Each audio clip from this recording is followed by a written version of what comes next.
Okay, so you always pull that blue steel face when you come on. Like every time, you just always looking like this. You're so funny.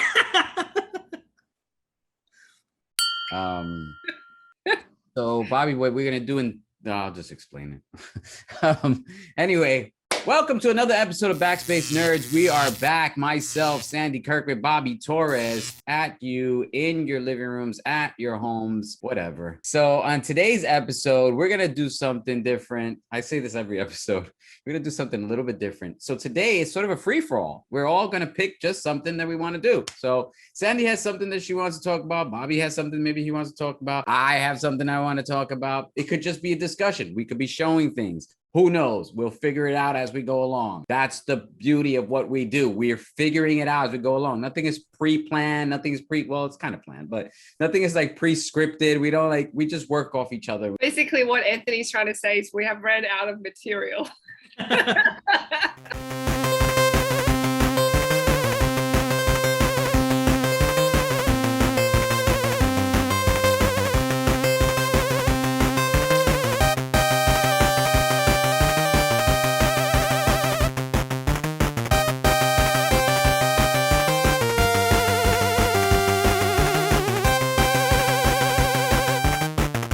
Let's kick this off. Sandy, what would you like to do today?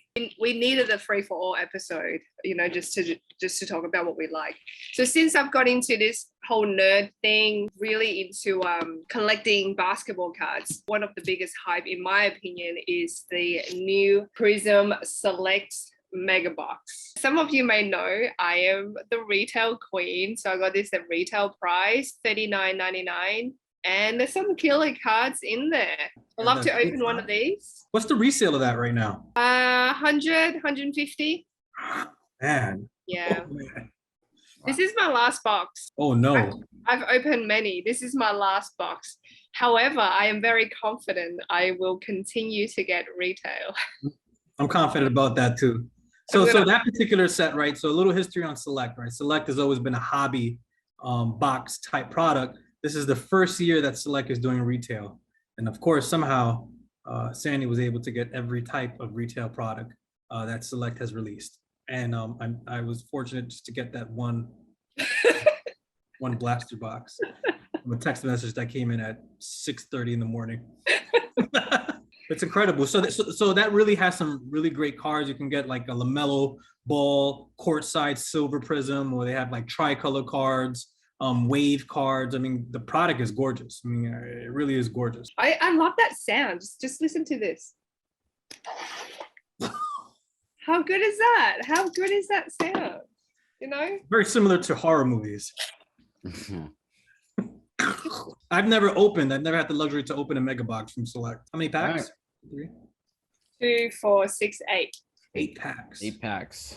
Let's do it. You want the court sides. There's a possible auto in there, right? I mean, the Prizm base cards, they come out blue instead of the hobby silvers, which is unique to the product. And there's already a court side in the back that I just,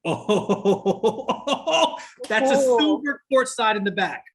Damn. That's a silver court side in the back. Devin Vassell, rookie from the San Antonio Spurs. Yeah, this is my duplicate if you want. Cracked ice. Karl Anthony Towns, former rookie of the year. Oh. And you sleeve that. Tricolor Jaden McDaniels rookie card. Courtside. Oh, man. First pack magic. First pack magic. If that's not the witness of first pack magic, then I don't know what is. I don't know if there's going to be anything better than that pack now. That's insane.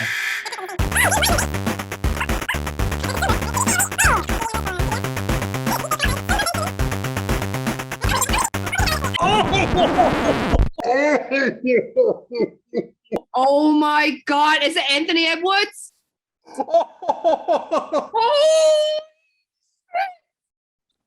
Oh my goodness. What are the comps on that? We have to find out. Oh, red, white, green, cracked ice, Prizm, rookie, Anthony Edwards. Whoa. This is bigger than LaMelo. Wow. Wow. I just can't believe you just hit that. Alex Caruso. Yeah, so right now, Raw, the comp sets is it's at $50. Anthony, her luck it's insane. I'm telling you, like it's insane. Card sleeve, gorgeous. Look at the centering. If I get a LaMelo in this box too, oh, I'm done. Well, the box is good already.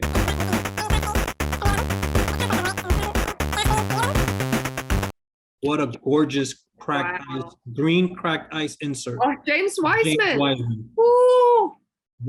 That's a hot box. Oh my God. Oh damn, I just saw the last card. You know, what do you mean by damn? Like what Damn good. What do you mean by damn? What's going on here? It's my boy. What is going on here? Why now? No! Oh my God. LaMelo Ball concourse, right? Oh, yeah, it looks like a concourse. But can I just say, like, I saw the last card and I didn't mean to. I just have to show you my last card. No! Ja Morant, last year's Rookie of the Year. Ja Morant, LaMelo, Anthony man. Edwards in one mega box. One. 2 Wiseman, Cole Anthony. Oh. And I thought the first pack was hot. The last pack, first and last pack Magic. I was going to maybe sell this box too. Should have sold it to me. Like, honestly, wow. Yeah. I got 2 more packs. No way. I'm not even done. I thought that was the last pack, Anthony. I really thought that was the last. I said last pack Magic as if it was the last pack. Wow. I was wrong. That box is burning. Oh my Anthony, God. I think you need to put flames like in her box area right there. Do something. What are the chances of me pulling another LaMelo? Hey. It's a chance. I mean, there's absolutely. It's a mega box. You got a hot box. Oh my God! Who is that? Wow. Luka. You got a hot box. Oh my God. Who is that? Wow. Luka! You got a hot box. Oh my God. Who is that? Wow. Luka! The other MVP for the year before Ja Morant. So you just pulled all 3 Rookie of the Years for the last 3 years. Wow. That's crazy. What a box. I don't know what just happened. Whoever packaged this box was probably thinking, you know what? I'm going to make someone stay. Yeah, you did. You did. I'm going to make someone stay. Rookie of the Year, Rookie of the Year, Rookie of the Year, Rookie of the Year, second place in votes for Rookie of the Year. Whew. I have never seen anything like this since I started this hobby. Yeah. In one box. I'm gonna show my cup again. I mean, might as well. I'm grumpy, right? I can't believe my luck with this box. I don't know how to follow up that. I really don't. I mean, you just can't. What I could tell you is that I'm just showing off what I think may be the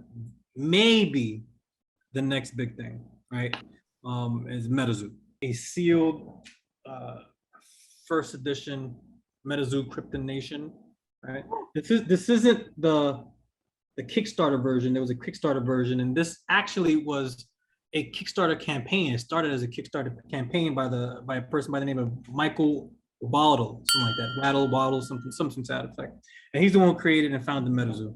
He started off with a Kickstarter campaign, which was very successful, but no one would ever have thought that it would be this successful. Real King Pokemon has invested into it.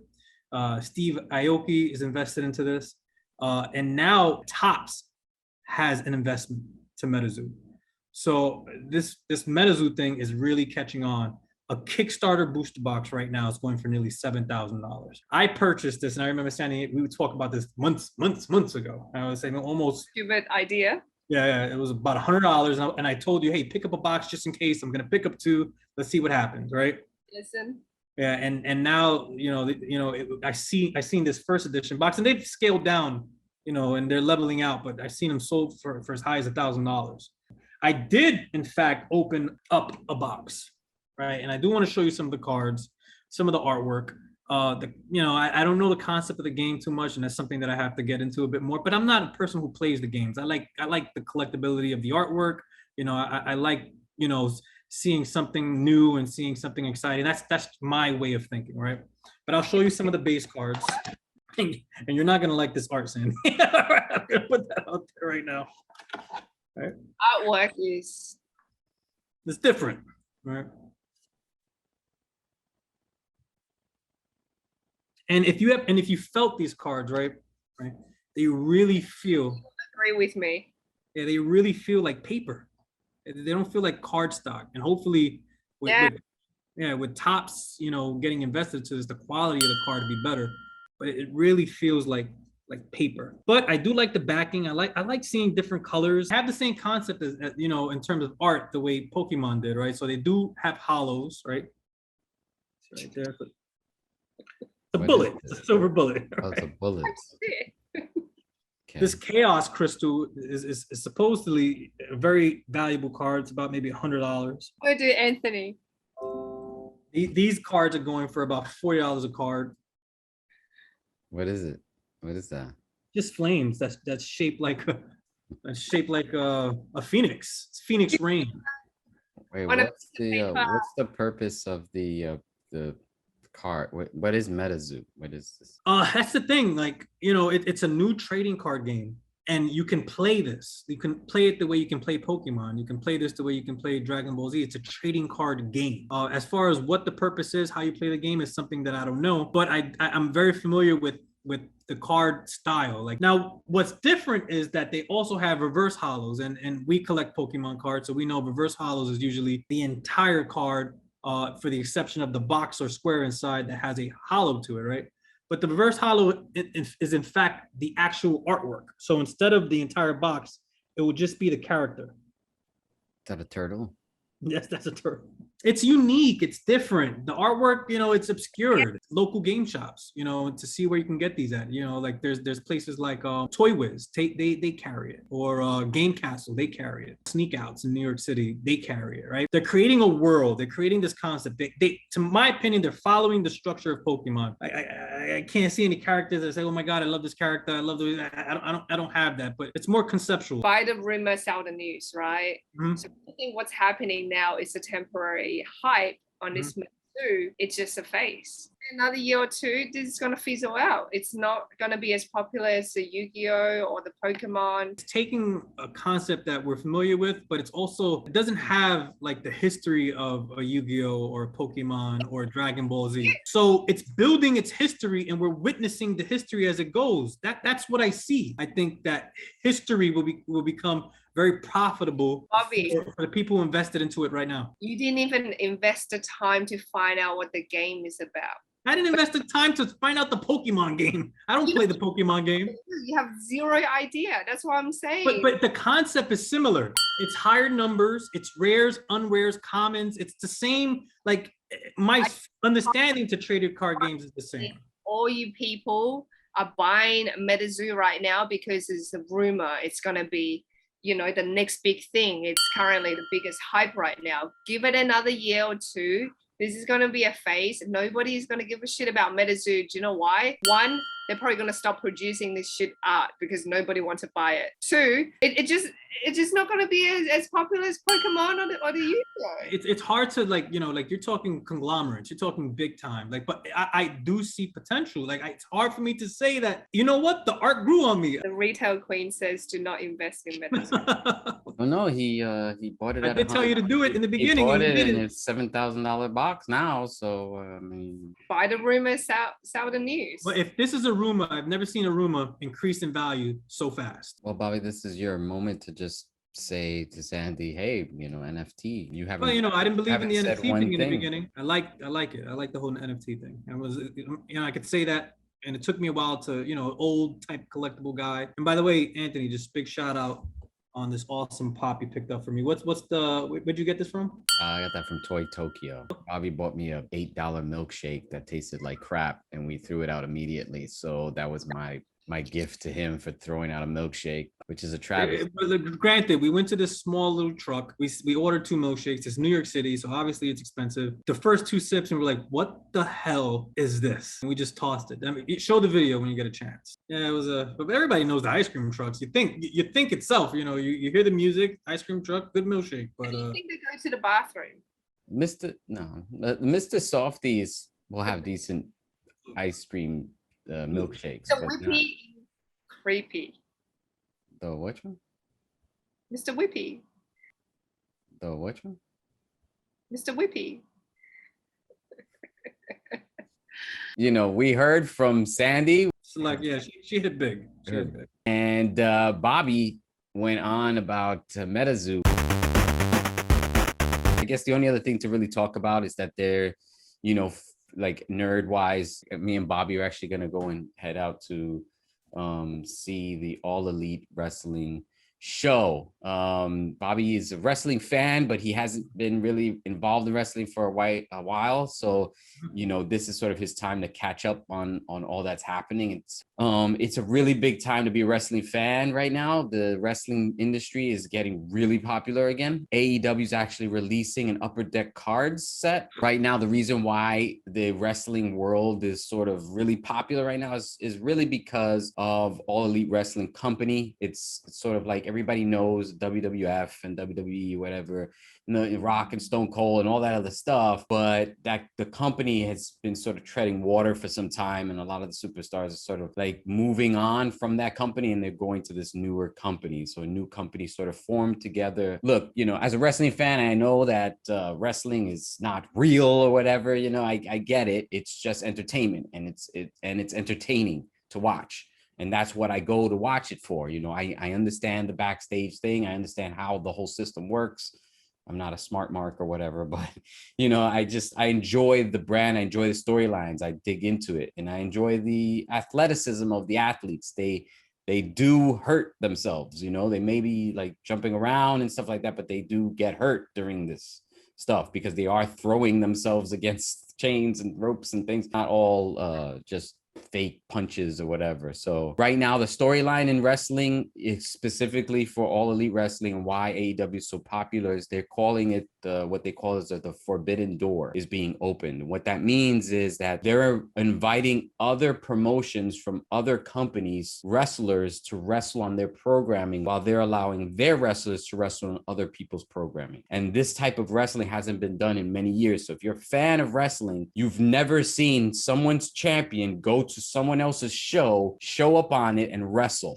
This is stuff that hadn't taken place in many years, since the early days of wrestling when there were territories and things like that, or maybe on the early days of WWF when they were trying to compete and things like that. WWE used to hold down the wrestlers to contract, but you can never see them on another person's program. And right now, all the other companies are sort of joining together against this conglomerate that is the World Wrestling Entertainment Company. You have companies like New Japan Pro Wrestling, which is huge in Japan, All Elite Wrestling, which is the new kid on the block. You have Impact Wrestling, which has been around for 15 years and have pushed stars like AJ Styles, Samoa Joe, and all these great athletes. And they're all working together to just bring entertainment into your televisions. AAA New Mexico is also getting involved. NWA right now is like the perfect time to be a wrestling fan and to get into wrestling. I've been out the wrestling entertainment viewing audience for a while, and that's because I kind of lost the interest of the storylines, and the characters became very repetitive to me. And now, in social media, AEW, and CM Punk just arrived at AEW, and that just like caught a huge buzz because of the controversy he had with WWE, and now he's back in wrestling. I'm like, oh my goodness, like what's going on over there?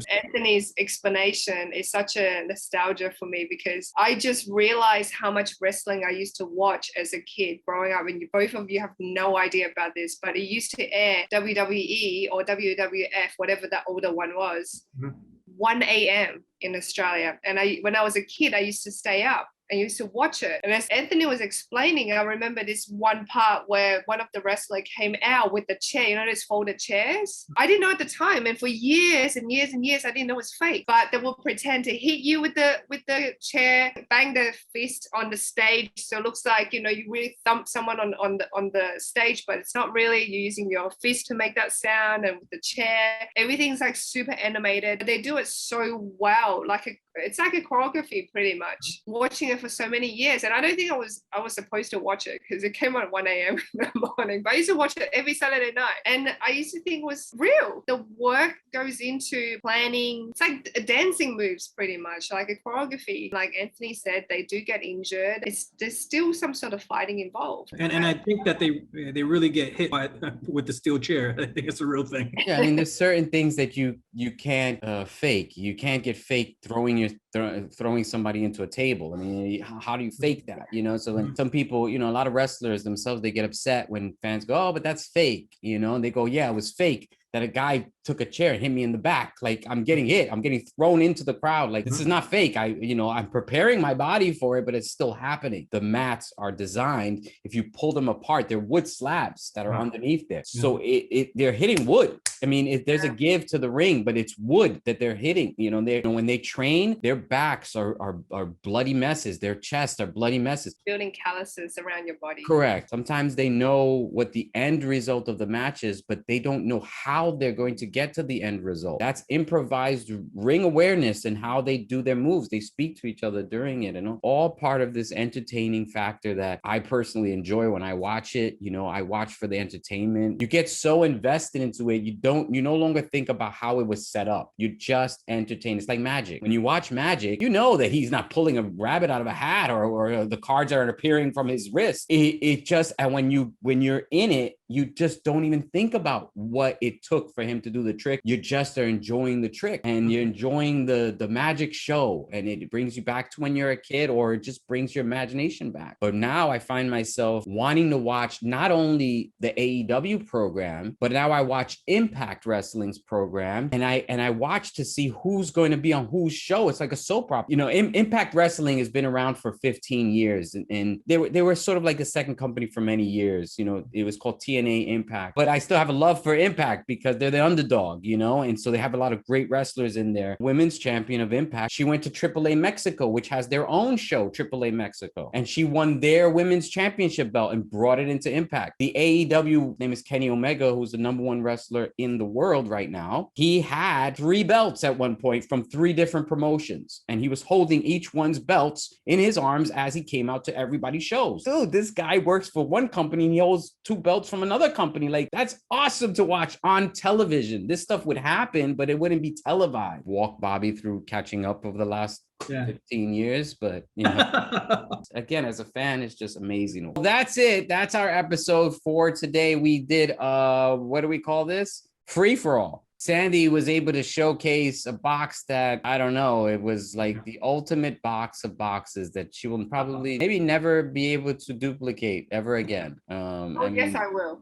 The amount of hits that she had was incredible. Bobby showed Metazoo, where I haven't seen one actual zoo animal in there, but maybe it'll come in the new set. Who knows? Maybe they'll blow up and then we look like idiots. The same way we looked like idiots back when Bitcoin first started and everybody dismissed it. And then it went up to $60,000. I bought it. Did you buy it at 8 cents in 2010? Not 8 cents, but no, Okay. in 2017. Okay, so then whatever. So, but that's what I'm talking. And then, of course, I went on and on and on about wrestling. And thank you for watching us. Continue to like, subscribe, and share. Bobby, what are you at? Comicbooks_N_art and Packpool TCG. And Sandy? 2ND Pants or BackSpace NerdZ. BackSpace NerdZ. And then for myself, Anthony Pizarro_. I just got a lot of I need to redo my social media, to be quite honest. I just have a lot of just stuff of us talking and then like funny, stupid clips. I need to like put more pictures. Anyway, that's us. That's BackSpace NerdZ. Our episode's in the books. Hopefully we'll do a movie review next, but I think that might be our next episode. Maybe we do The Matrix. Maybe we do, you know. Oh, I can do The Matrix. Yeah, so that'll be pretty cool. And so we'll check that one out. Maybe I'll do The Matrix effects. That's it. Thank you for watching the episode, and we will see you you in the future. Backspace Nerds out. Nerds out with a Z. With a Z.